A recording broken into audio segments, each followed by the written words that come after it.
All right, we're going to look at another example of the OR case, but of course this time with something to solve. And we have the absolute value of negative 2x minus 3 is greater than r pretty easily. Then we know it's going to be an OR case. Either way, we need to do the same thing we did with the AND case and set up both cases and solve. So the case for the positive would be taking the inequality exactly the way we have it and just getting rid of the absolute value bars. So we would have negative 2x minus 3 is greater than 5. The positive, that should be an E. And the case for the negative, of course,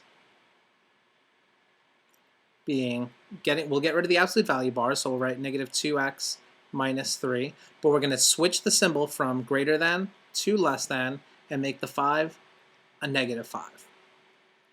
All right, we'll just go ahead and solve each one of those. So to solve the positive case first, to do that I will add 3 to both sides of the inequality. So what I end up with is negative 2x is greater than 8. And then I will divide both sides by negative 2. So I have x is, if I divide it by a negative number, that means I need to switch this little symbol in here. So x is going to be negative 4. And we'll go ahead and solve the other case now. To do that, of course, again, I need to add 3 to both sides.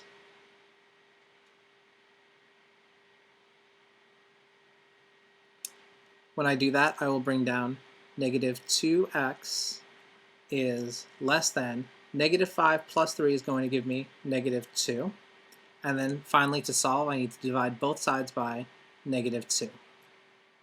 Because I divided by a negative number, then this becomes x is now greater than negative 2 divided by negative 2 is positive 1. And we'll just go ahead and graph both cases. And remember, this is going to be an OR situation, which means I'm going to have two separate inequalities going in two different directions.